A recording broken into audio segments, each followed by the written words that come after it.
Welcome, everybody, to this week's episode of the Party Invite Show. We've got three of us on here today. I am Tegan. Over there is Chris. Yo! And down here is Vilos. That's me. We are your party leaders tonight. Sav isn't able to make the show tonight, so they'll be back next week, most likely. But we're going to take pause on Pentiment this week because there's no way we can play that game without Sav. We got too many crucial voices being played in that game, and I don't want to leave anybody behind.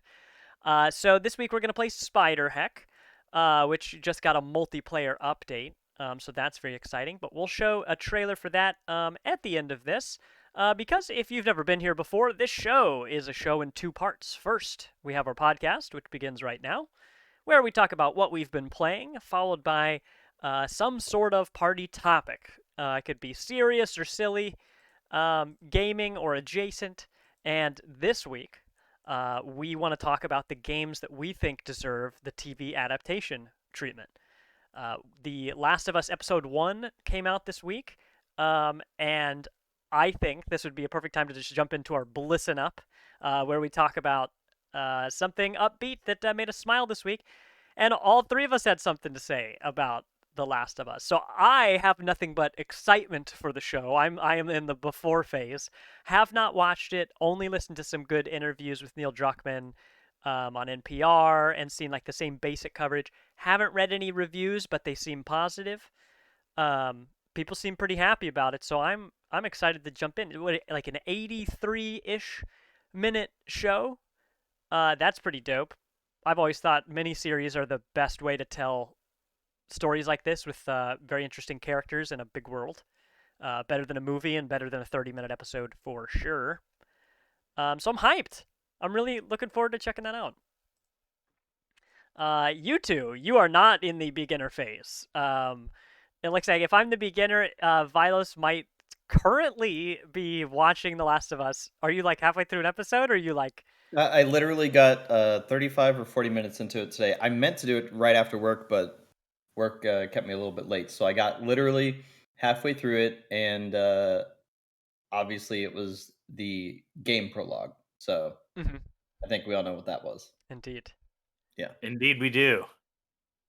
Yeah, so hype for that. So you're about halfway through the episode-ish.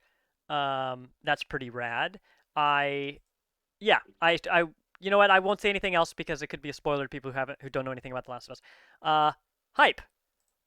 Chris, you have already watched the TV show, and it says here in all caps that you cried like a baby.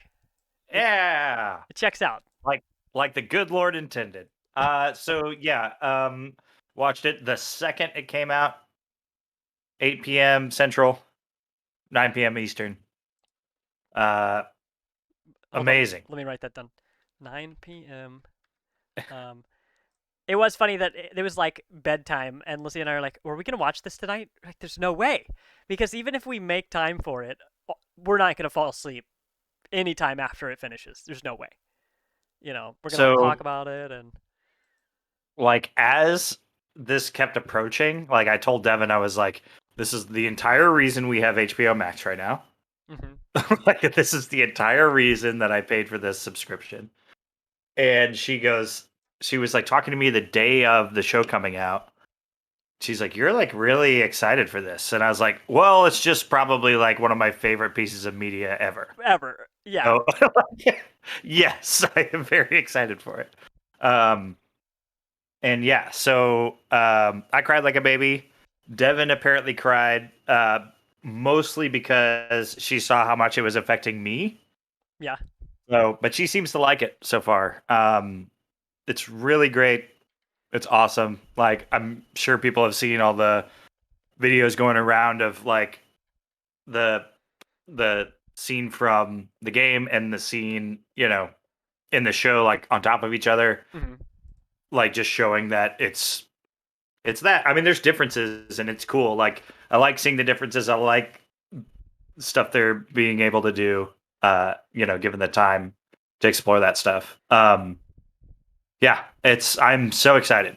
Like, I am so pumped for this. Like, and what is crazy is I am thinking about stuff that happens in 2, and I am like, oh my god, if they're fucking going to do this on television, this is going to be insane. Like, people are going to have their minds blown. And like, it's just like the fact that it's like doing so well, I'm stoked for. You know, we all know that Tlu does really well. That's why it's like, you know, a very well-selling game, and there's Classic 100 remasters and all that. But it's cool to see that it was like, oh, this is the biggest viewing audience they've had since the House of the Dragon episode, and like all that stuff is very awesome because I feel like a lot of people that don't play video games are finally getting to experience this story. Right. So that's super. Also, PlayStation is very smart. And if you have PlayStation Plus, you have a free trial of The Last of Us Part 1, which just came out, the remaster.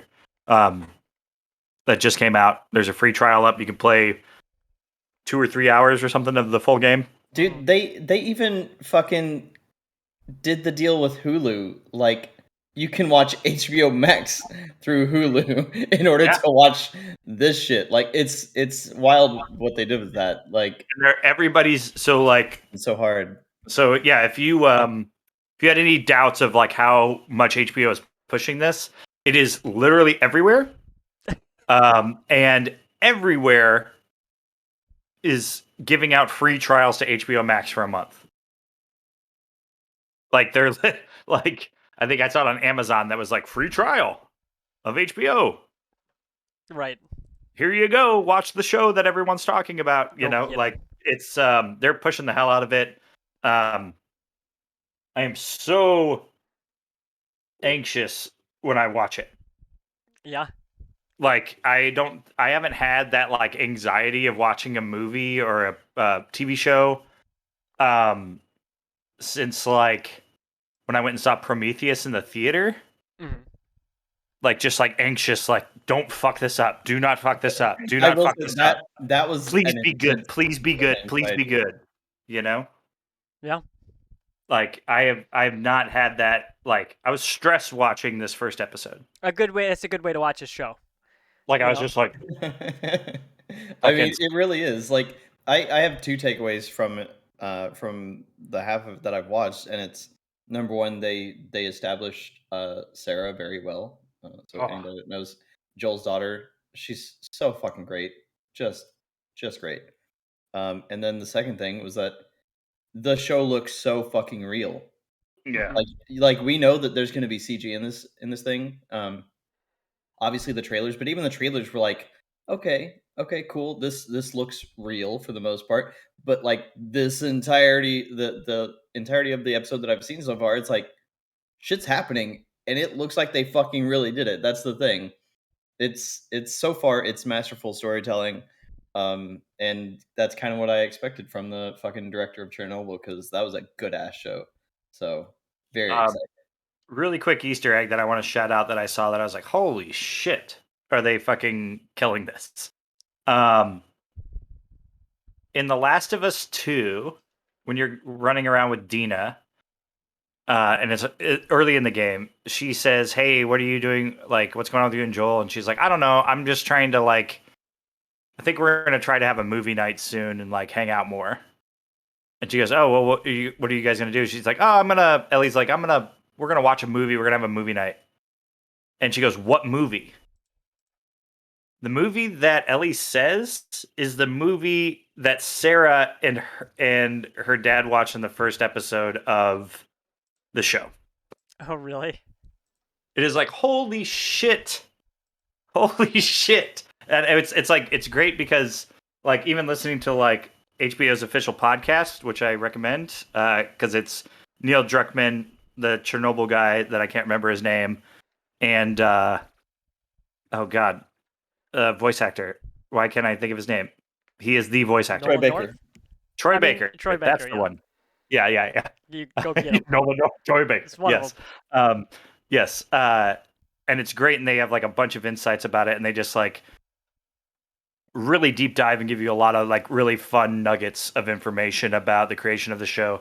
But it's great that the Chernobyl creator like really loved The Last of Us, so like he's played both of the games and like loved them. Mhm. So when they actually pitched the show, he was the one who pitched it. Neil Druckmann just sat there. Like, Yeah. and this guy who's like incredibly passionate about it and has never pitched it before is just like, this is how we're gonna do this, blah, and just like tells the story. It's very cool because you can tell like they actually give a shit, you know? Right. Yeah, the interview I heard on NPR with Neil Druckmann clearly demonstrated that he gave a shit and was very knowledgeable on how Oh yeah. to make an adaptation, and not make it a one-to-one, because if you do a one-to-one, it's going to be bad. Because there's stuff that's Yeah. better in a game that you would never put in something else, and vice versa. Yeah. Some stuff needs to be played, some stuff is better to be watched. But that was really encouraging, even if I didn't already know that the reviews had turned out very good. That interview by itself would have been a pretty strong reason to check it out. It's just Yeah. nice to have It's people who have a gaming background and understand what makes that medium so good at telling certain stories.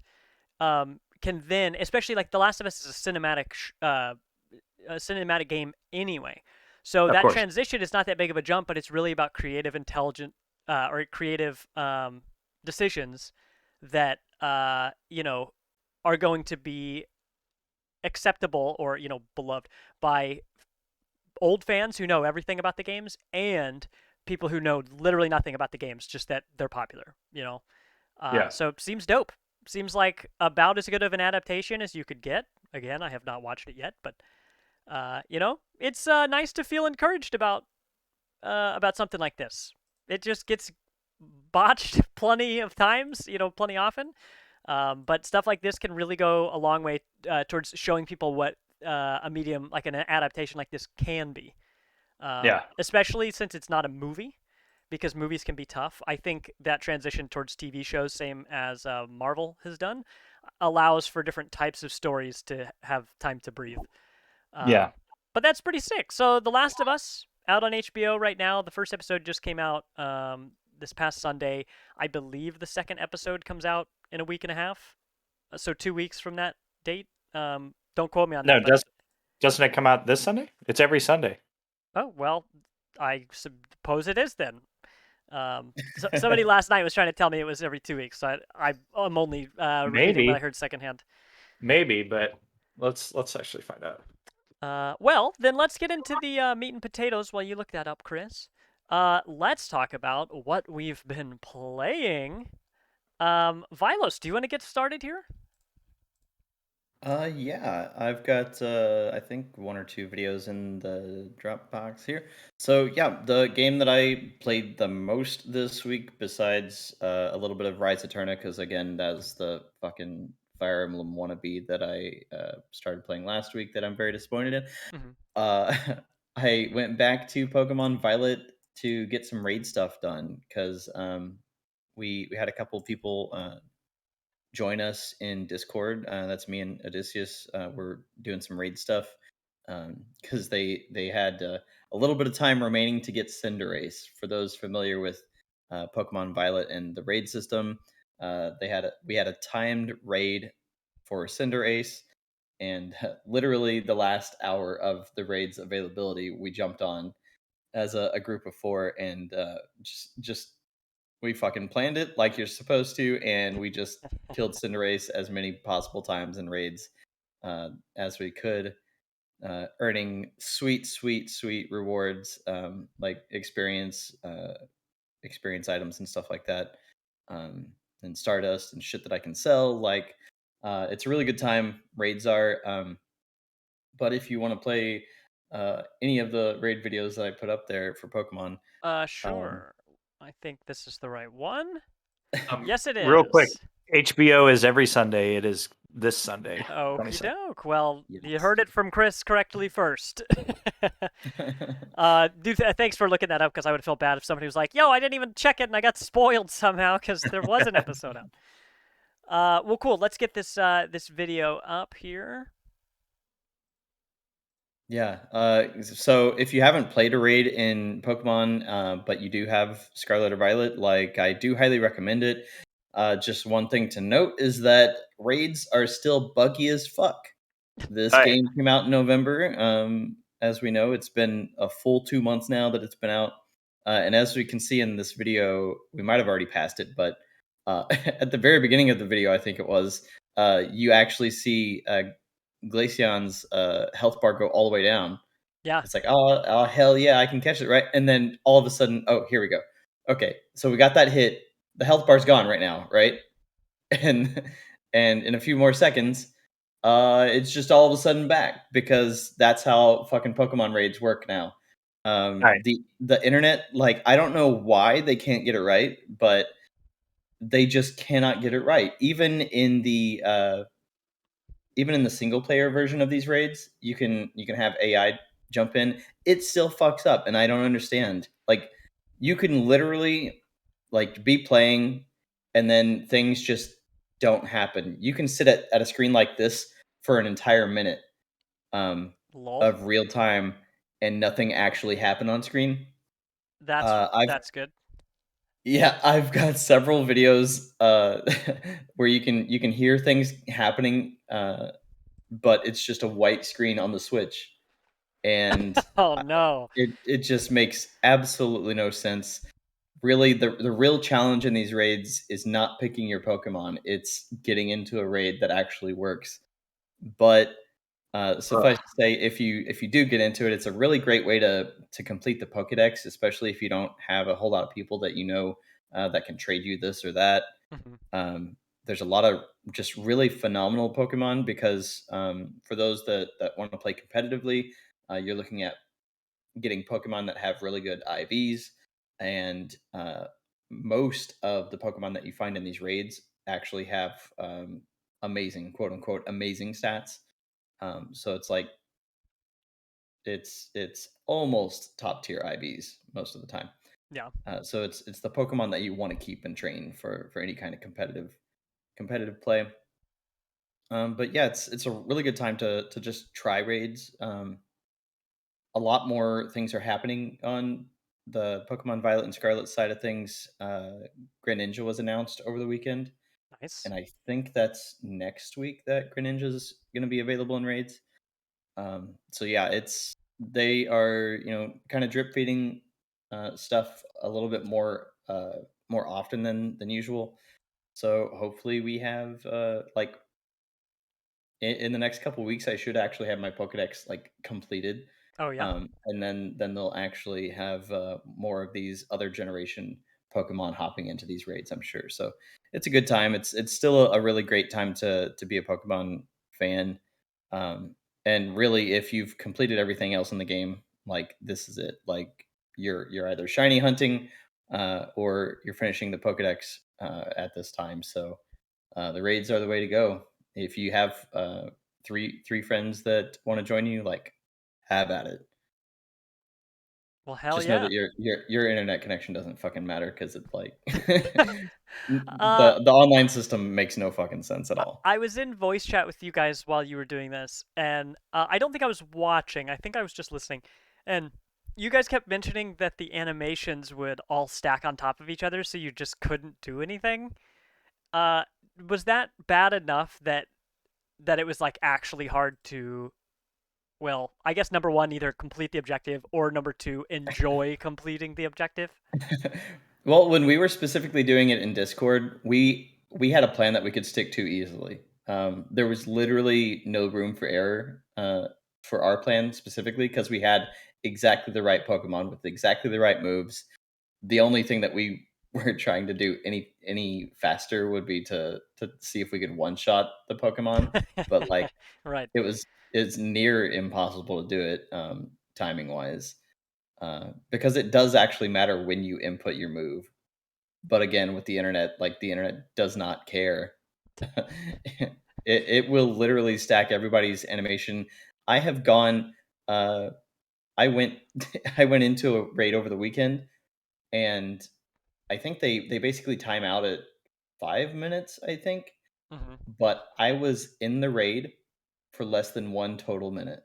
Lol. And Like it's done. there's a literal timer that it has to hit, and it didn't.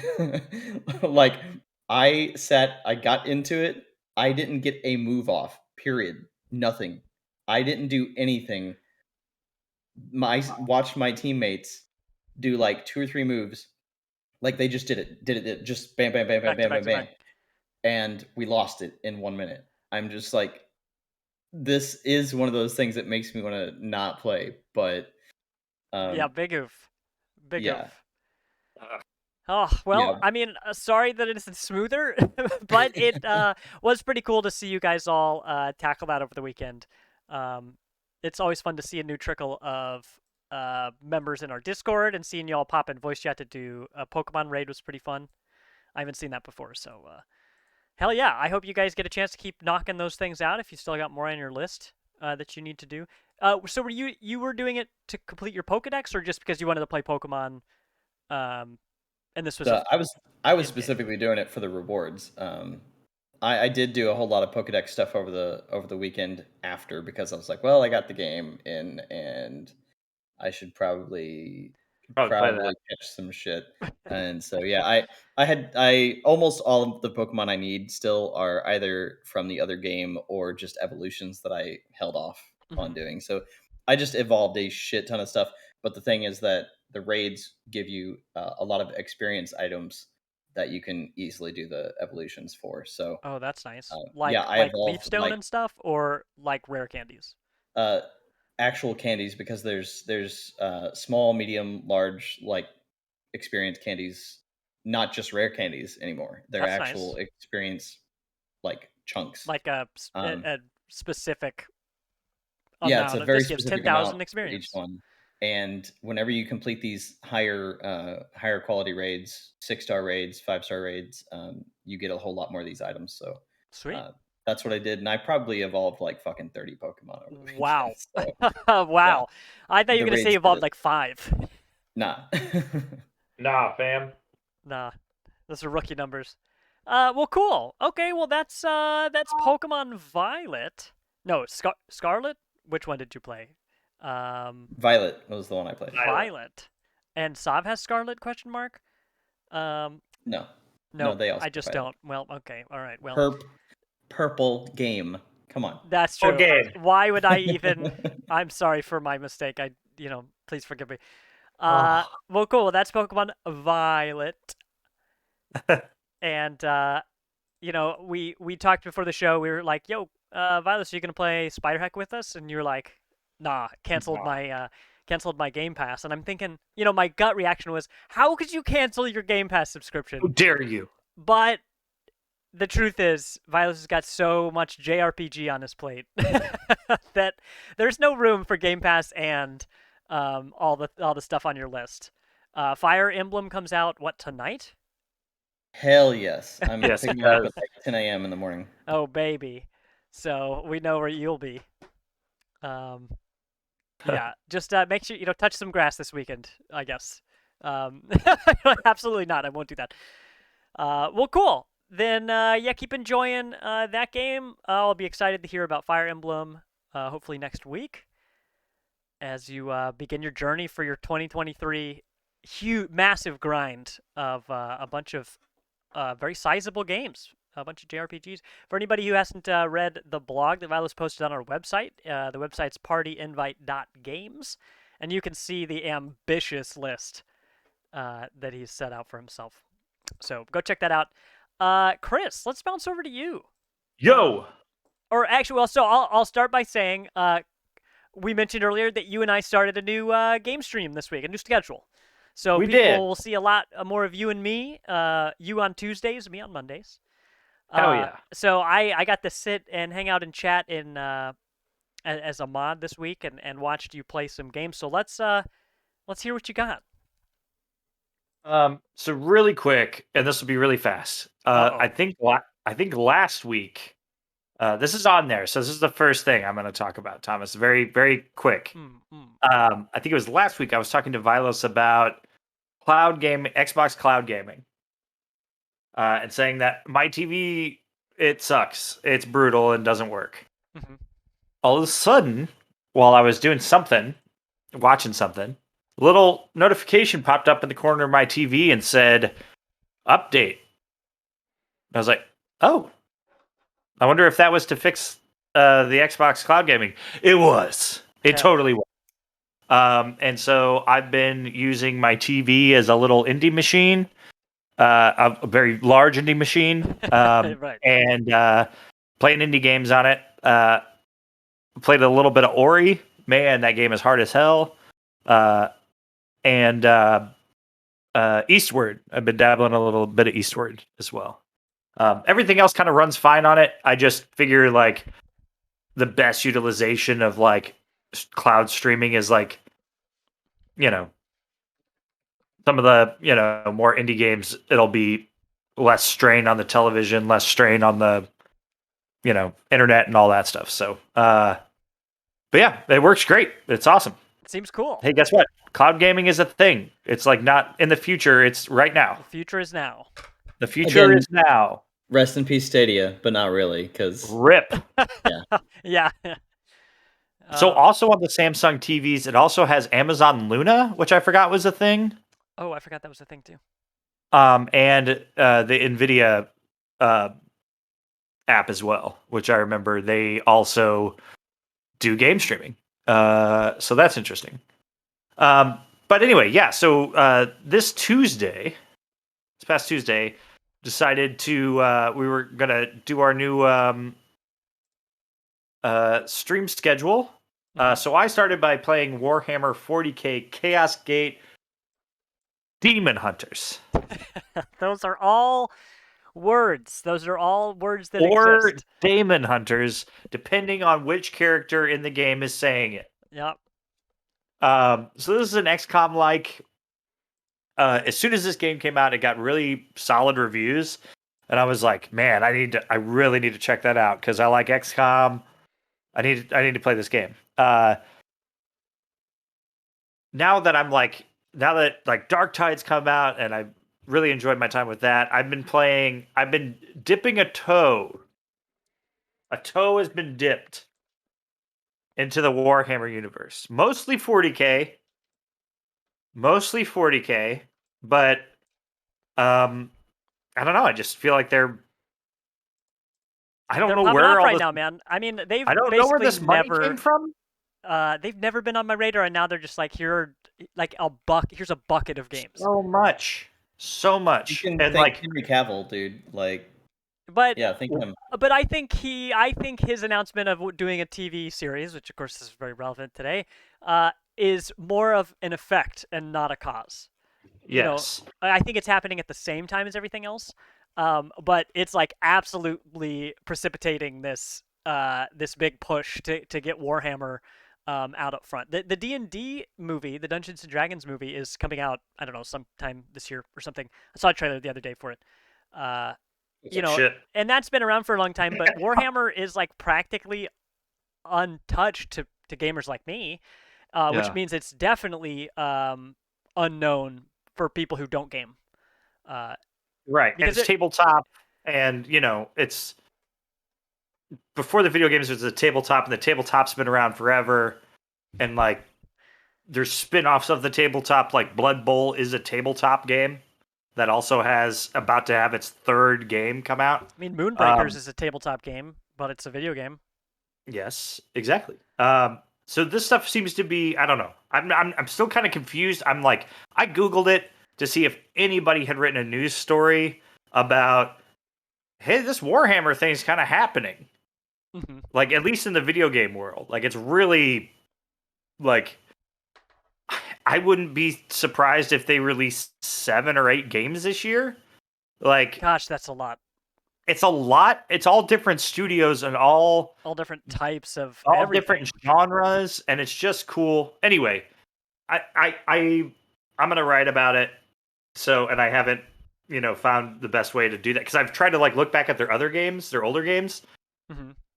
and they seem to be 6s and 7s is what or lower, right? Yeah. Rating wise, if you're doing on a scale of 10, 6s and 7s seems to be where we're at. Uh-huh. Recently, it's 8, 9s, like in there. So there has been a jump at least as of late.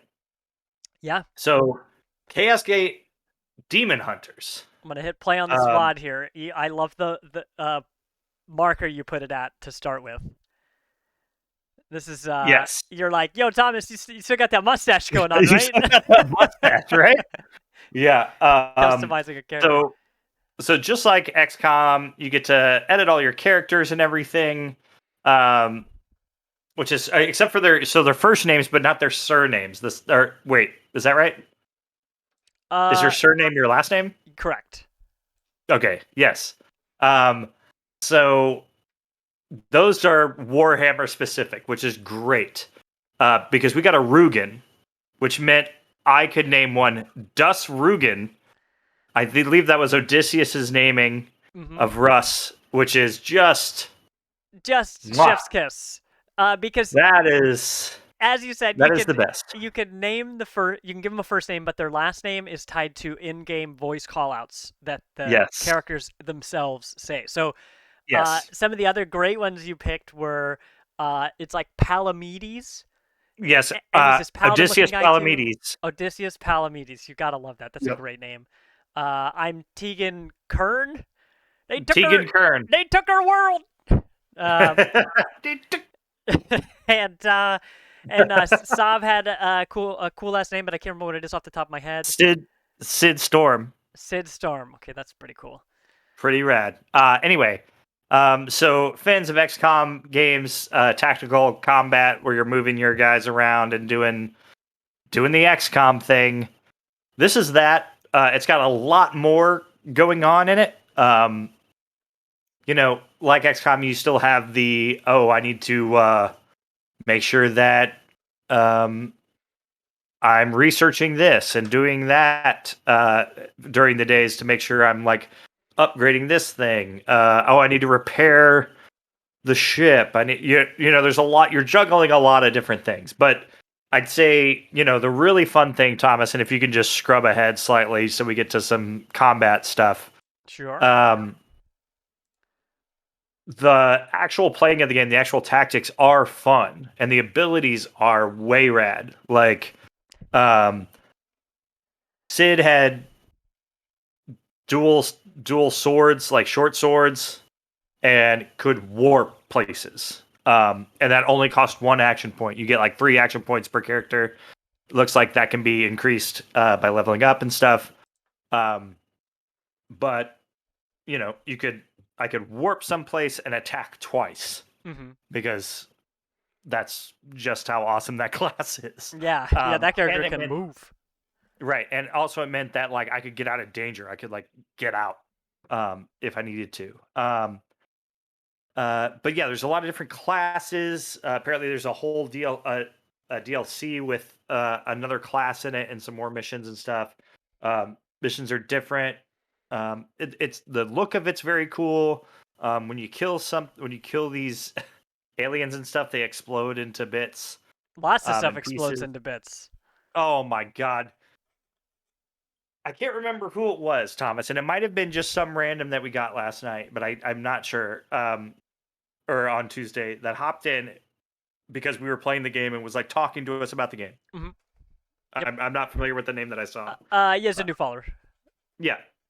And he came in and was just talking to us all about the game, like as we were playing it.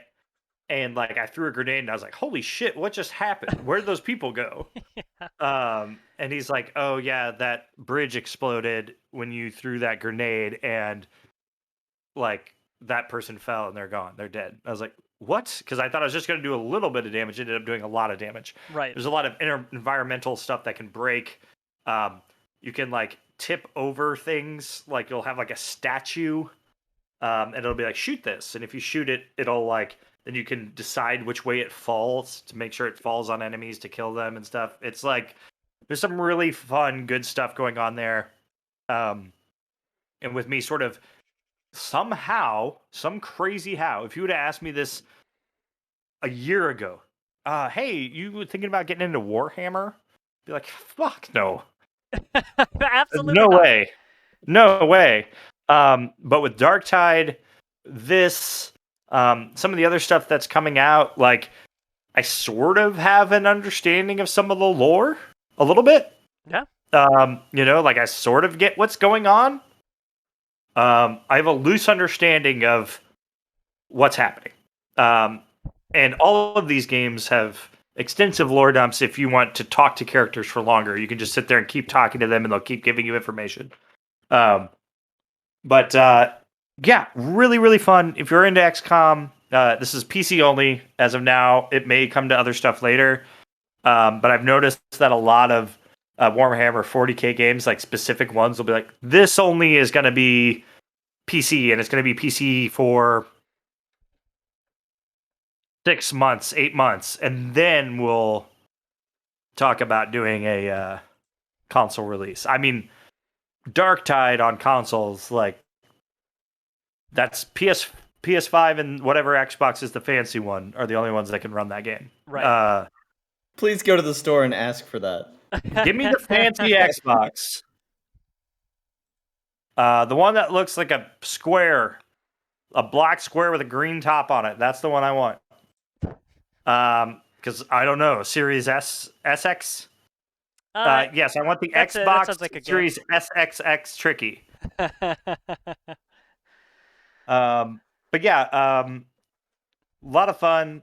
I'm so weirded out that I'm playing all these Warhammer games. Like I even downloaded Blood Bowl 2 because it's like $5 on PlayStation and messed around with that. You know what that is? Tactics football. Oh yeah. With goblins and elves and shit.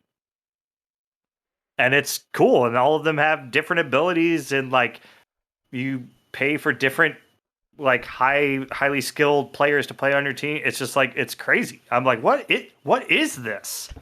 How is this a thing? And the new one comes out in February. So Blood Bowl 3 is coming out soon. And then I like even thought about it more. I was like, wait, this is a tabletop game. Like originally. Like which also costs $150. I Googled it. Yep. That's a lot. But it's a lot of minifigs and dice and all that kind of stuff. But yeah, man. This Warhammer thing, it's weird. I don't know what's going on. I literally can't find any information about it. Like, why all of a sudden did they get bought by someone and like more money got put in? I can't find any information. Yeah, maybe it was luck. I mean, so many things go into the success of a game that aren't even the quality of the game, and everything might have just hit at the right time. Oh, actually, but did you find it? Maybe I'll investigate later. But right now, Google is saying that Tencent invested in Fat Shark. So, oh, rip. There you go. Well, that might be it. That's what that money do. I was like, is it an Embracer Group? Are we embracing everything? Well, wonderful. So that was Chris. That was you on your Tuesday stream. That was Warhammer 40K, Chaos Gate Demon Hunter. So if you Google it, really, it's Chaos Gate Demon Hunter. Demon spelled also, if you just type in Warhammer Chaos Gate, it'll pop up. There was an older game called that, but you'll find it pretty quick. Well, cool. So yeah, I had a lot of fun watching that. Those games are nice, like slow burns, in that there's like a lot of light sim mechanics in between all the games. When we were talking about it off stream, I compared it to Darkest Dungeon 1, where I spend almost as much time in between dungeons just checking out my characters and seeing what cool stuff is going on, and is everybody healed up, and I'm excited to be able to watch something like that. And because you're streaming it and we've got this community, it's fun that we can kind of get emotionally invested in certain characters that you've named, or even random ones that have just done cool things. So I'm looking forward to that. I know at the end of your stream, Sav and I got real sliced up. I don't know what happens. I reloaded the save because, of course, I did, and I beat it with just the 3 characters. Oh my gosh! So that battle means nothing? Yeah, no, because the guy was like, the guy that was in our chat was like, if you just reload this, I bet you'll fucking plow right through this. And I did. Because I wanted to beat it with just 3 characters, and I wanted the extra stuff. Well, how does it feel? Feels great. I accomplished something. I'm happy for you. So Well, while Chris is busy save scumming, I streamed on Monday and played a game called Overwhelm. Chris and I were kind of in competition this week to see how many parts of our stream we could completely break. I'm not sure who you won. only did it once. We both did pretty well on that front, I think. But Overwhelm is a game that came up. The way our Mondays are going to look is I've got a roguelike feature where I've got these games pitted up against each other. Sometimes they'll be related, but it's an either or situation. So we'll spin a wheel because the thing I had planned before completely didn't work. I bought those potions at a garage sale and they don't work at all. They were not, don't buy discount potions is all I'm saying. You got to pay full price. Yeah. Go Doy. to the old hag's shop. Her prices are high, but you get what you pay for. If you've played any of the 5 potion games that came out this past year, you never buy discount potions, Thomas. Never. As an aside, now we're already getting off track, is that Carlos mentioned that Coffee Talk is coming out on April 20th, 420 Blaze It. And that's basically a potion game where you talk to people. So we'll get that potion category that we talked about when the Steam Wrapped came out, that we would qualify like one of the games we played, but as a joke, have like, oh, this thing's an XCOM like, or oh, this it would be like this is a potion game, and see how many potion games we play. But anyway, let's get back on track. We got Overwhelm, which is a game I had never played before. It was pitted up against something, which I'll tell you in a minute because I can't see it. It's on my desktop.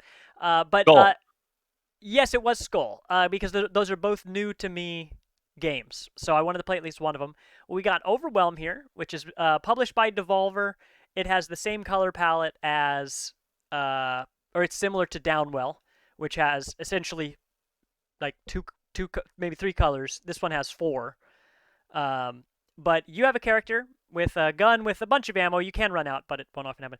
There's me tripping over my shoelaces, falling on the enemy because the like movement is very precise, and I barely overshot that ledge, and the game just said, "Nope, you're gonna try that again." In this game, you've got this gun. You've got a melee attack that you can aim. It's an uppercut. And you have unlimited uses of those. But you have 3 lives. You have 3 lives total. Any source of damage will kill you. 3 deaths, and your run is over. And as you die, you can see on the screen right now, the edges of my screen are whack. My field of vision is not good. So as you get closer to your 3rd life, things really start to look bad. And so the goal is you're trying to defeat 5 bosses. There are 5 of them. You can see where they are on the map. I've only visited 2 of them so far. You fight them, and when you defeat them, all of the other enemies in the game will basically evolve, it says, to make the game harder for you. So it's unclear to me. It seemed like maybe after I beat the first boss that the enemies had more health, because I think originally they all died in 1 hit. But after killing 1 boss, they had 3 hits of health, or 3 HP. But it also added enemies, I think. I think it added new enemies when I defeated the first boss as well. Game's hard. Game's fun. It's short and sweet. It is not technically a roguelike, but it basically is, because every time you're just restarting from the beginning. But instead of being procedurally generated, it is, it's all handmade. But cool game. I played it on Game Pass. So Overwhelm is the name. It's very simple, very good for short sessions. I really liked it, and I'll definitely be able to beat that on stream very soon. If not in the next playthrough. How definitely? Like, is this definitely like Spelunky definitely? Yes, or yes, like, it is. Yes. It's a 100%. Spelunky definitely for sure. I think it's going to happen, but it might not happen for 6 months. Who knows? Because I did look it up, because it's on my backlog as an official like entry that I want to do, but you can theoretically beat the whole thing in 2.5 to 3 hours. I did see that. Yeah, Theoretically. it seems pretty short. But yeah, it's just a simple matter. I mean, look, when I started this game, let's see if I can find it. I did some cool jumps. Oh yeah, oh it's right there. I did some jumps at the beginning just to flex my Celeste muscles, and I'm like, you know what? I feel good about this. Oh well, not that. That's I felt bad about that. Um, yeah, I felt I was like, I just got to build the skills that these games use, and then I'll be better at all of them. So yeah, I think I have what it takes to beat this game in like 3 or 4 sessions. I think it's possible to beat it next time, but the point of the Monday stream is to cycle through a bunch of games after I fail a run. Some games like Darkest Dungeon and FTL are on the list. Those have really long runs, so those will probably take me at least the entire stream and maybe finishing up on another stream. But other ones like this will be very short and sweet. Death comes swiftly, and my goal is to play a game for 20 minutes. And after 20 minutes, I won't start a new run. Finish playing a current run, but I won't start a new one. So these really short and sweet ones are exactly what I'm looking for. Yeah, so I played that and Noida. I got riggedy wrecked in Noida. I didn't make any good progress at all. I lit myself on fire with gunpowder pretty much as soon as the game started, so that was good. In fact, so my stream crashed because I am not a diligent organizer of my own desktop, and I was using too much of my disk space.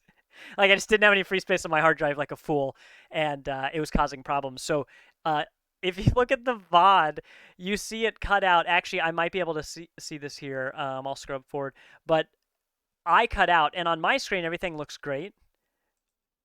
Let's see. Everything looks great on my screen, but as soon as Twitch can actually see what I'm doing, it's just immediate panic. It's just like, oh, I poured it on myself. I can't. What am I doing? So let's get in there, and I'll show a little bit of footage of this. But it was a really good time. I've got all these games on my list. I've got Luck Be a Landlord, Monster Train is going to be up next because my game wouldn't load last time, which was unusual, but pretty sure related to my problem of full disk space. So that'll be fixed. We'll have Monster Train up first next time. We'll see if we put Overwhelmed back on the list because I do want to regularly cycle through stuff. What else have we got? Phantom Abyss is on there. Luck Be a Landlord, I might have already said that one. Skull, it's a point of contention that I don't have Dead Cells on there. Russ was a little bit upset about that. Dead Cells is pretty cool, but there's so much game there that I don't think I have it in me yet to put on this list because there's just a lot. A Neon Abyss would be cool. Oh, Gunfire Reborn is one I want to put on there. That one is co-op, so that might be for a special stream. But it was a really good time. We'll be back next week on Monday and Tuesday, as well as your normal Thursday podcast, for more of that. So really looking forward to that. Also, as an aside, this has nothing to do with what I played, but Sav, as we've mentioned before, is an official streamer on DKO, Divine Knockouts, Twitch. So if you want to go watch them, Sav was just on there on Wednesday. What's day? Thursday? Yes. So yesterday. Yes, I was on there playing on the official stream, so that was pretty cool. So if you want to give them more support, in addition to their personal channel, then go follow twitch.tv/DKO, /DKO game. Thank you. And that'll be a good time. Let's, okay, check out, I don't know if this is the run, but I died spectacularly to electricity in this one, so I'll just, play it for a second.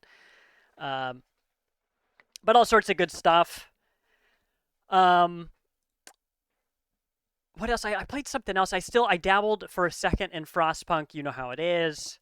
And I played a tiny bit of Overwatch. But I've been this week. I haven't played as many games, and that's okay. But I definitely have the itch. Let's see. I think if I fast forward, it'll skip over this. But there's this electricity enemy that is gonna be my doom here in a minute. See, I just love that the game fucking told you that that it's ionized. Yep. That the whole area was ionized, and you're probably like, Oh, there's Huh. probably nothing. And then like 15 minutes later, you're like, fuck. There's electricity everywhere. No, so like that, I found you can see a trap on here that is designed. It's like when you pick up a potion or something, it'll electrocute the ground. But I've never seen this biome before, the ionized one, like you mentioned. So I've never been in a place where the electricity went through the ground like that. Like that's not a normal mechanic for the game. But I got stuck in this corner. I got stunned by electricity, turns out. But look at all that electricity. That's so spooky. Oh my goodness. Yeah, electrocuted again. Just really got bonked. If it wasn't electricity, it was gunpowder. Um, Man, if it had like this is a game that I would love to play if it had a point. You know what I mean? Like yeah, that's my issue with roguelikes anyway, but like especially this one because it's one of the coolest like tech demo games, I feel like. yeah, Like Yeah. pixel art games are one thing, but what this game in particular does with particle effects with fucking pixels is amazing. yeah, yeah. It is. But you're right. It doesn't have a point. One of our community members was jumping in chat and talking to me about it. As we were playing, and he said that he beat the game for the first time recently. And I'm thinking like, I don't even know where the end of the game is. I've been to like 7 different areas, I think, but I don't know what qualifies as the end of the game because there's so many secrets that we found just poking around on purpose and by accident that I don't know. I don't know if you're supposed to like level up your wand so that you can just get anywhere because some areas like well, whatever. There's a lot that I could talk about, but to some extent, it seems like you're supposed to backtrack in the levels sometimes if you want to find some of the most strong secret stuff. Because there's a Noida streamer we've rated a couple times, and the way that he plays, it's like he's playing a different game. He's just playing with such expertise that I can barely wrap my head around like what he's doing or what his objectives are. But he always knows exactly what he's doing. But maybe I'll see the end of that game soon. But even if I don't, I'm having so much fun just seeing all the new exciting ways for me to get murdered with acid and fire and electricity and all this stuff. Yeah, real pretty pixel art game. But yeah, Monster Train's on deck next time because that's what chat voted for, especially Odysseus, who spent channel points on it, and then the game wouldn't load. So Odysseus was just like, bruh, what am I supposed to do here? These channel points, are they a joke to you? Yes. Yes. So what's up, Max? We got Max on screen here. Cat in the chat. Cat in the chat. Let's get Max on full screen. Oh, that's just in time for okay. All right. Yeah. Well, wonderful. So that is what we've been playing. So that leaves us to circle back to our party topic, which is what games do you think deserve the TV treatment? Hi, Max. We'll just revisit here. Hello, Kitty. Yeah. So with The Last of Us getting this treatment, I think this is not the first, but it is one of many examples of how a TV adaptation of a video game can work. Or even just anything to the screen. So it's not the only one, but there are lots of ways that stories, or even I was thinking about Cowboy Bebop, because I'll bring that up in my example here, going from an animated show to a live action show with questionable results, but it shows that it can be done. But you just got to get the right team on board, of course, which is a lot easier said than done. So we would love to hear chat's input now and in the future. If you're listening from the future, best place to reach us is on our Discord or our Twitter at partyinvite.games. But let's get into this. If I can go first, the two that I've always, as soon as you suggested this, Vilos, I was like, oh, I already know what I'm going to say. It's 2 games made by Subset Games. It is FTL, Faster Than Light, and Into the Breach. Those are both roguelikes that happen in a sci-fi future that take 0 time at all to focus on character development. None. Your character's name doesn't matter. You can rename them.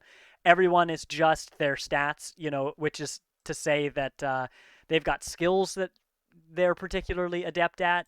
But mostly they're just like anybody else.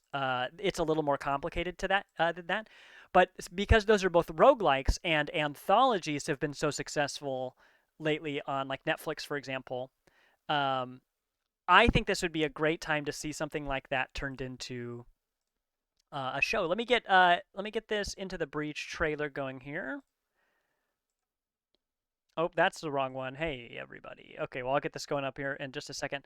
Uh, it is a so let's talk about FTL because that game is a slow burn with a fantastic soundtrack. Into the Breach is also the same composer, Ben Prunty, but that one's better. That one's really good for like focus music and stuff. But the FTL soundtrack is great to listen to by itself.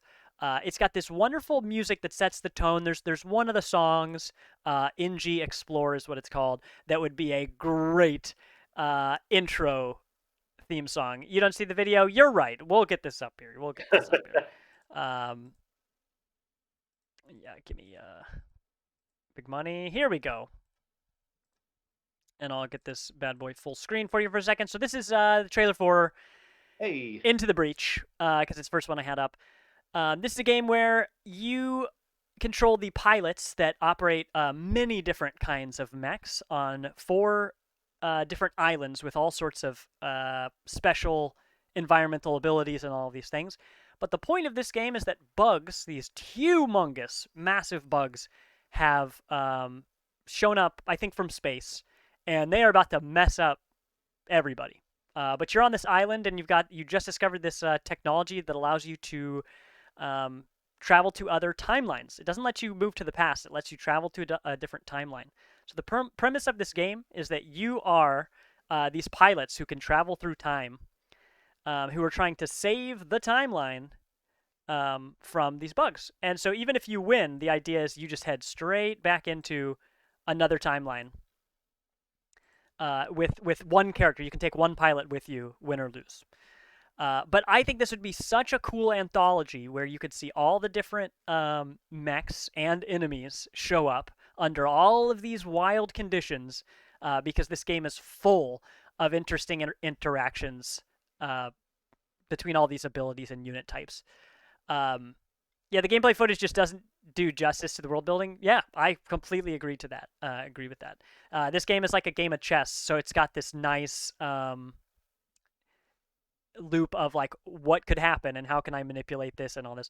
But I would love to see an anthology where because they're on different timelines, every episode of a show like this could be on a completely different timeline, so you don't have to have a through line with like a story or any of that. But what you could do is you could go to another timeline and see a familiar pilot, not the exact same one with the experiences that you've seen in like a previous episode, but it would be the same person in a different multiverse, basically, and seeing how they would respond to different things. Like they've got fun voice call outs and stuff that they do that flesh out their characters. But I think that would be really cool. FTL's pretty much the same thing. You've got all of these random encounters that can happen by depending on your crew, you can solve them in certain ways. So for example, you can run up, you can find you can find a pirate stuck in an asteroid field, and you can just shoot a missile at it, and maybe it will set the pirate free. But more likely, you're just gonna hurt the pirate. You're gonna hurt the pirate ship, or you'll cause another pirate to show up and start attacking you. But if you have a certain type of drone, you can launch that drone, and it will immediately be successful, cut the pirate free, and you'll get some reward. The pirate will say thank you and give you some stuff. So those are 2 ways that can go. But that is one of many, many, many random encounters. One is like there's a disease outbreak on this planet. If you have an NG, which is a very smart like robot alien, then they can be beamed down to the planet and synthesize a cure very quickly. And boom, you immediately have success. Everybody's happy. Another one, because the people on the planet are rioting, they're trying to bust down the quarantine gates and stuff. And so what you can do is beam down one of your rockmen, these huge, like the thing-sized aliens, to keep the peace. And by doing that, everyone is eventually happy. And so again, you walk away having succeeded. But there are just lots of little things like that that happen that I think would go so very well in an anthology, to just be like, yo, check out all the possibilities that can happen in this space world. And to be honest, it wouldn't even even have to happen with FTL in the context of the game where you're the rebels, or no, you're the Federation running from the rebels the whole time. So that's your incentive to speed up. They wouldn't even have to do that. They could completely take that out of the show and just be like, hey, we're a bunch of bounty hunters like Cowboy Bebop. We just roll around and deal with whatever comes our way, and it's all about, who our crew is and what we can handle. But I think about those a lot, man. If I just could fund any one game, it would be either of those two. They're both great. I don't think I could choose one of them. But yeah, it'd either be big, giant mechs and bugs, or it'd be really cool space like Star Trek adjacent bounty hunter stuff. But love that stuff. Will it ever happen? Nope. Those games aren't ever going to turn into shows, but they'd be great. Okay, so that's all. I mean, that's like the hill that I would die on. How about you guys? Chris, let's see. If I could bounce over to you, I know that your answer is related to one of the games that you're most excited for in the next few months, which is Atomic Heart. Atomic Heart is very similar to the game you have listed here, which is Bioshock Infinite. Not the same, but it pulls from like you've got a world with guns and like science magic, kind of. Yeah. So yeah, my pick, and I know that there's still a Bioshock either Netflix show or movie or something coming, but my pick is Bioshock Infinite, specifically. That game, when I originally played through it, like when the game ended, I was like, what just happened? And had to like immediately pull up a wiki and like be like, what? My mind is like in a jar next to me. I don't understand. I just imagine you sitting like you just got electrocuted on the couch. You're just like, I can't take it. There's so much. Yeah, that game has an incredible story. Very heady sci-fi. WT fuck is going on most of the time. And then once you find out what's going on, your brain liquefies and leaks out of your ears. Yeah, it's just fantastic. I thought you were going to say, Thomas, that this ties in with the a game you're really looking forward to called Judas, which is the first game that the creator of Bioshock Infinite has done since Bioshock Infinite and Bioshock 1. But yeah, the game's just great. Absolutely love the storytelling in it. Especially watching like something like 1899 recently just made me be like, man, cool, weird ass sci-fi stories that can be, Bioshock Infinite specifically would work so well as a TV show. So many cliffhangers, so many what the fuck moments that you could just end an episode on, Right. That was something with the Last of Us show. I was like, man, where are they gonna end the first episode? You know what I mean? Like, where are they gonna end? Where are their stopping points? Right. But yeah, Bioshock Infinite would be my choice. I adore that game. Let me get this trailer up here finally. Sorry about that. No, you're good. Here's the original 2-minute trailer for Bioshock, or for Bioshock Infinite. I got to be clear. You do. Very highly acclaimed game. Won a bunch of Game of the Year stuff, and then immediately the studio got closed. It's not cool. There's like display showing that no matter how good your work is, sometimes it doesn't work out. Bioshock Infinite is one of those games where I wish, and even the first Bioshock, and this is sort of why the creator that now's name is escaping me has like drifted into like Hollywood, and they wanted to start they were working on a movie that fell through, and now it seems like they're doing a TV show. The storytelling of it and just the world building is just insanity. and is like really, really strong. And I think that, like, I'm pretty sure Bioshock, the first one, was like one of those games when I first played it, I was just like, whoa, what type of stories, like what else can they possibly tell? Like, this is blowing my mind right now. And Infinite is We've already definitely seen Spider-Man. What other story they could tell? right, exactly. And Infinite, this is the announcement trailer. This is the CG. You don't really know what's going on at all. There's no gameplay or any of that in here. Mm-hmm. But man, and I'm stoked that they're working on more Bioshock. Like, give me more of this kind of stuff. Like, recently I've been like reaching for a challenge. Like, hey, some movie be weird so that I can watch it and be like, huh, that made my brain think. Mm-hmm. Not just, I don't know, Bullet Train and shit. Like, I don't want to, like, that's fine to watch when you're like, let's just kill some time. But like, I want to watch something that like makes me think and stuff. So like 1899 was that, and like I'm sure we're starting Dark soon. So I like stuff that fucks with my brain and makes me think about things in a different way, or you know, challenges me in a way. Yeah.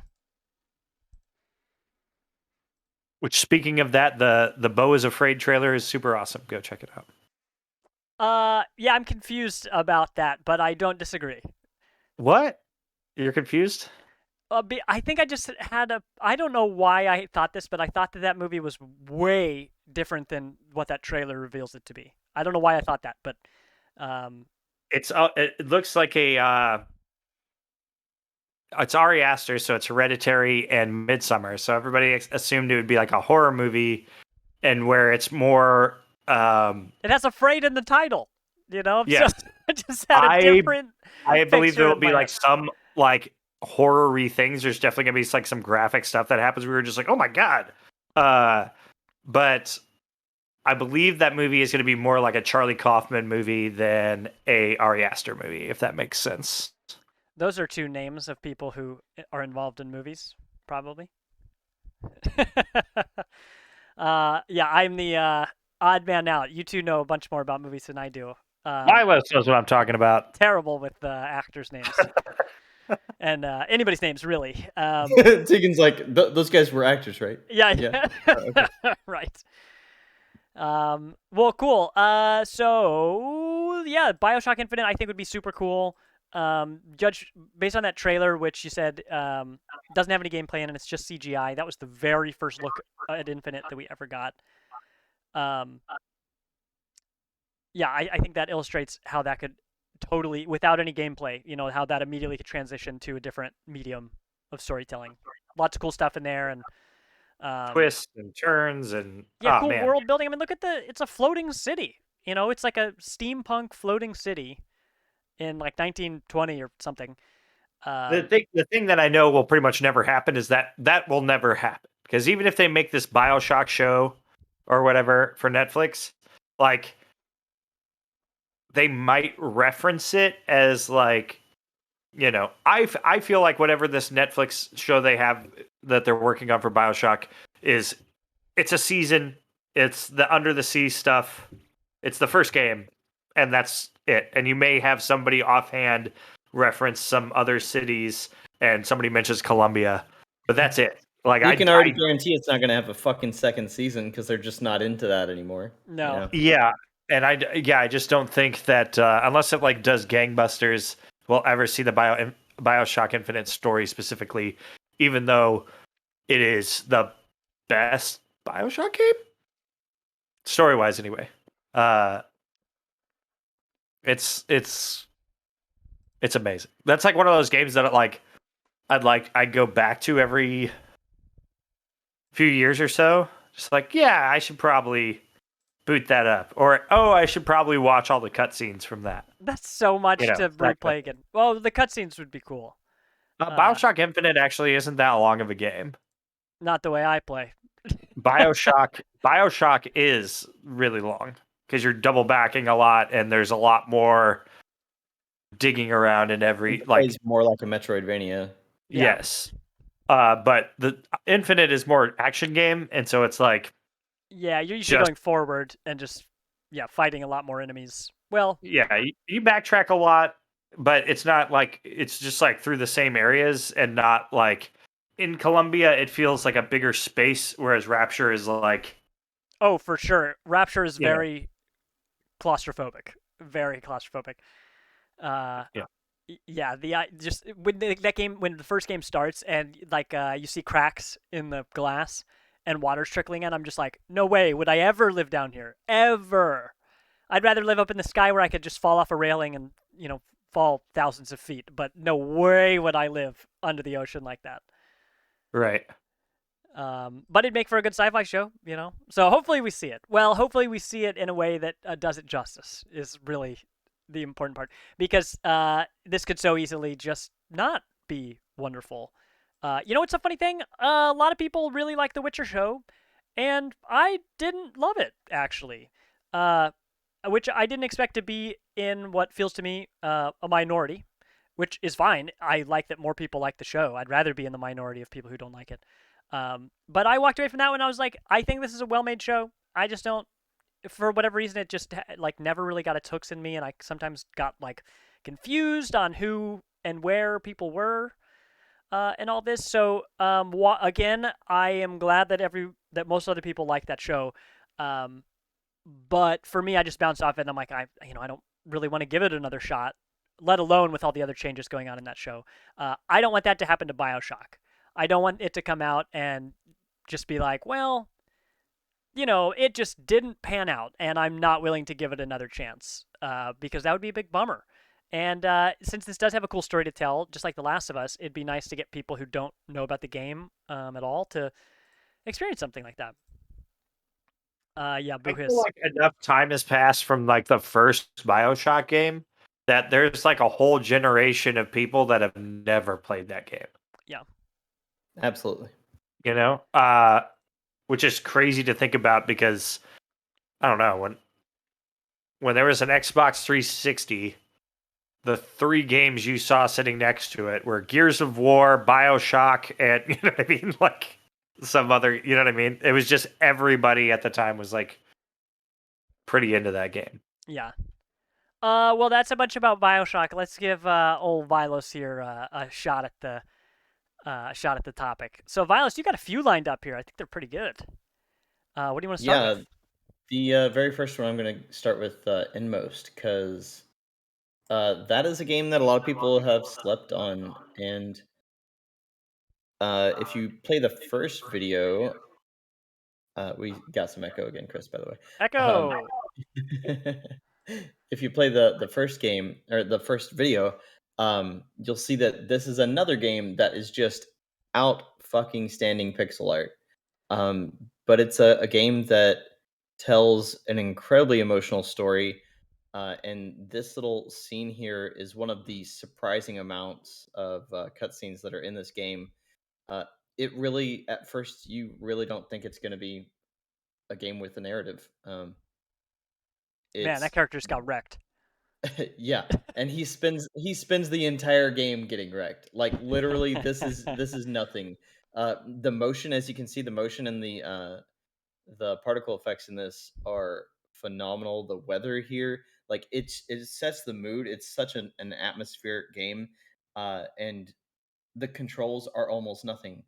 Like it is a very structured game that reveals itself over the course of about 4 or 5 hours, and it covers three different characters' storylines and brings it all together with the overall final message of the game.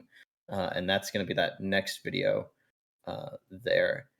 And the thing is, like, you don't have character names. You don't have all that many things that happen necessarily, but there is conflict. It's an emotional conflict throughout, and there are some really great horror scenes here.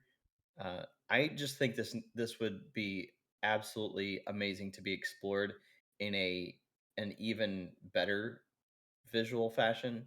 Like this game is so cinematic for being pixel art, but if we had this just another step up, I don't even know exactly where I'd take it. Like I wouldn't take it necessarily straight CG, Hmm. but if there was just another level of animation to add to this, it would be so good. Um, even if they just released every cutscene from this freaking game as one whole narrative, like I think a whole lot of people would be really into it because it as a game it doesn't work all the time. Um, it basically makes you a character that just has very little agency. It feels more like a point and click, but it's actually like a side scrolling adventure sort of game. Hmm. It's very hard to define, really, but I do suggest anybody play Inmost if you can. It it it's very particular in the kind of game it is, and if this were a TV show, you would just have so much atmosphere and a whole lot of heart. Um, I don't even know like that. I would necessarily link it towards another show, but I mean it feels like it kind of feels like a the haunting shows. What is it? The Bly is it Bly Bly Manor Manor. or whatever? Hmm. It feels a whole lot like that kind of story, that kind of storytelling would probably be in the same vein. Um, it's a very human story with some sort of mystical elements as far as that character that was getting his ass beat the whole time. But Yeah. it's really phenomenal narrative that I don't technically want to spoil. But it really comes down to like you have this uh, whole traumatic story that happens, and then the ending is how we all get out of that. Good job, Max. Oh, hello, Max. But yeah, Inmost definitely would be a phenomenal show. It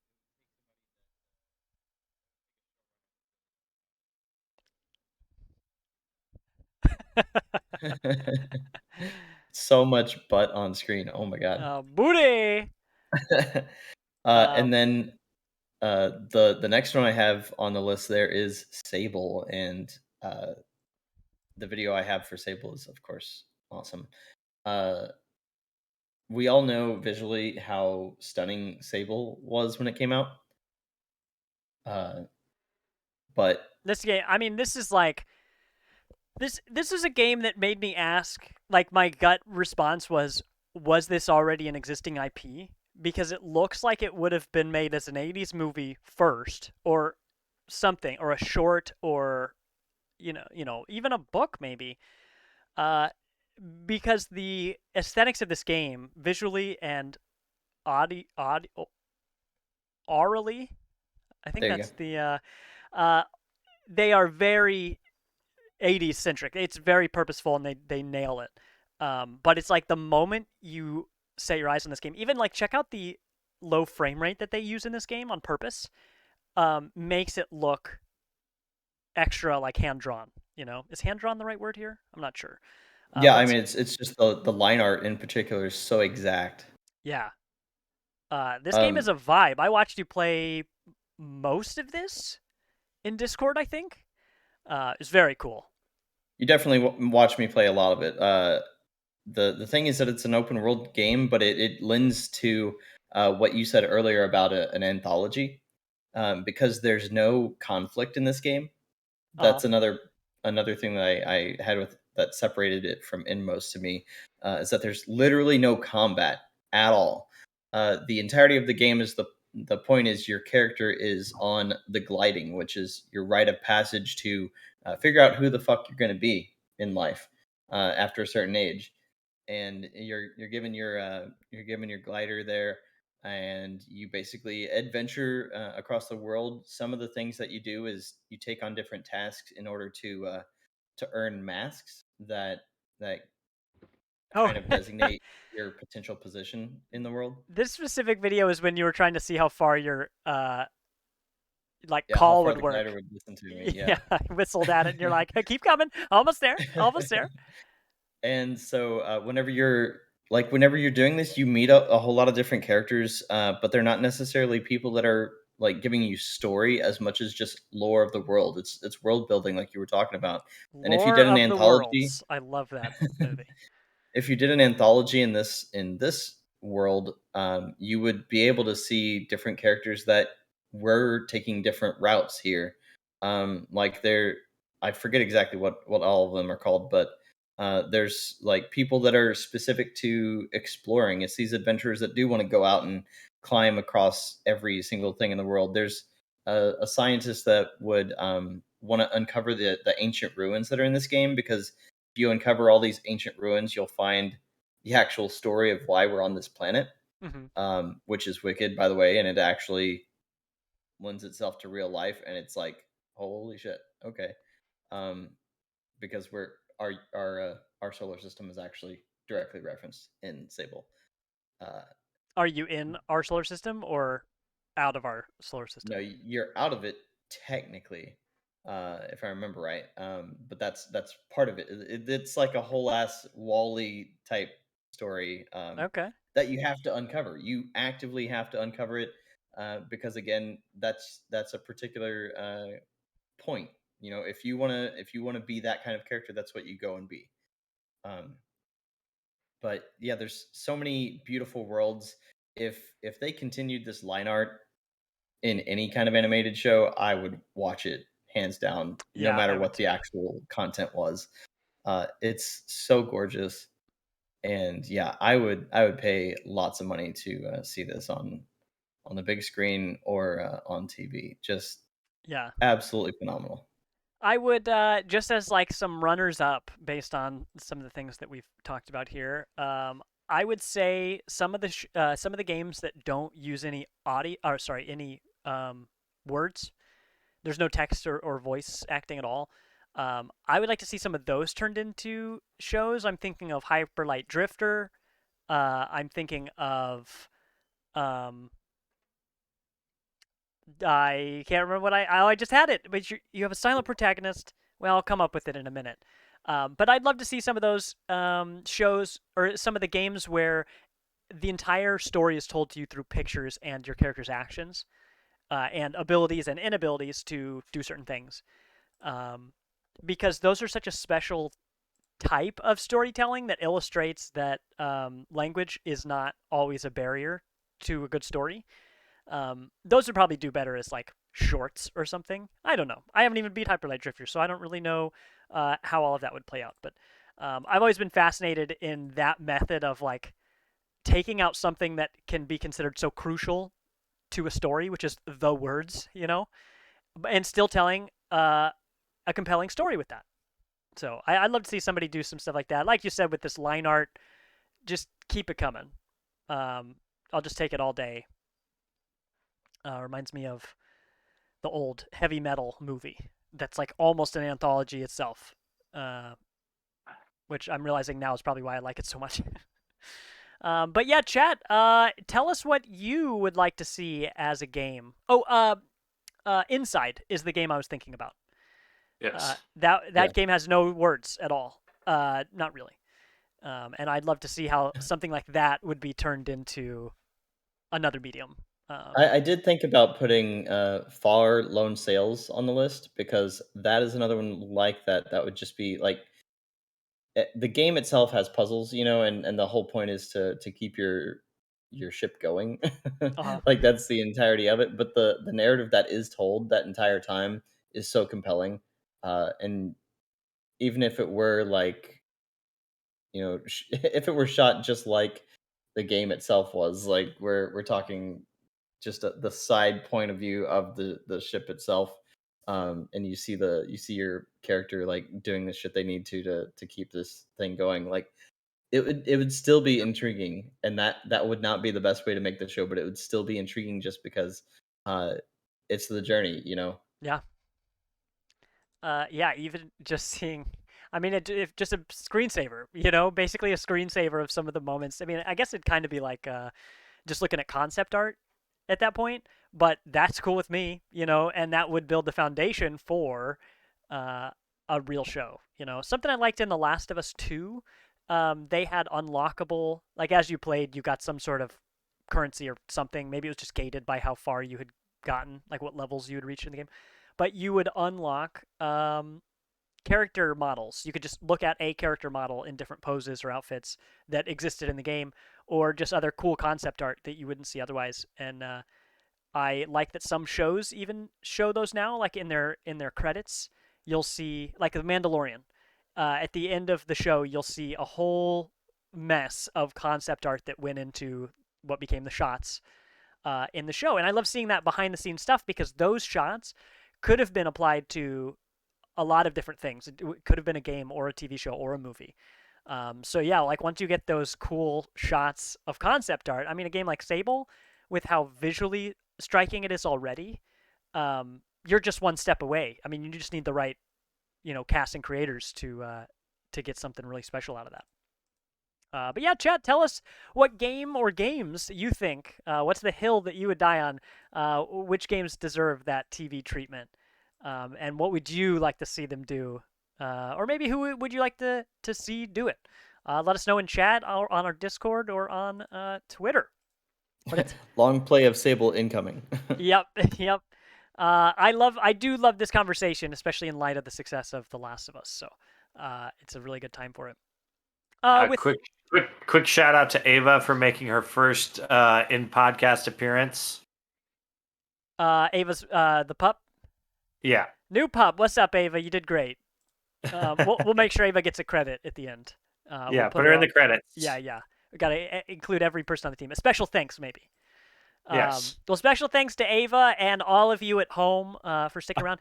We, like I said, we're not gonna play Pentiment this week. We're gonna take at least this week off. We've also got our 100th episode coming up, so we're gonna have something special ready for that. But this week we're gonna play Spider Heck. I'll play a trailer for y'all here in chat in a minute. But for everybody else, remember the show is available on Twitch for 2 weeks or on YouTube forever in the future. You'll be able to watch our podcast and our game streams there. So if you're listening from the future, that's the best place. Those are the best places to find us. We're also available audio only on Spotify, which now has video capabilities. So that's pretty cool. So you should be able to see a lot of the stuff we're showing. So anytime we're referring to a video, you don't have to miss out just because you're not watching on YouTube. So visit our website at partyinvite.games. Check out Vilos's JRPG list of ambition. Odysseus, no Vespers tonight. Sorry. But we will be playing Spider Heck, and we'll be playing with the community. It'll be me and Chris, plus whoever would like to play. So really excited for that. Well, that will do it for the podcast. Thanks, everybody, for sticking around. And if you have not only answers to tonight's party topic, but if you have suggestions for topics you'd like to see us do in the future, whether they're serious and news-focused or ones like this that are a little loosey-goosey based on our inspiration and experiences in the games we play, let us know. The best places to do that are on our Twitter and on our Discord, both of which can be found through our website. But before we scoot on to the game portion, I have been Tegan. That has been Chris Mowry, Max, and Ava. Yeah. Yeah. How can you fit 3 personalities so big into one frame? That's what I'm saying. And over here is Vilos. Yup. All right, so we'll be right back, but we'll see everyone else next week. Bye. Get you on the flippity flop. See ya.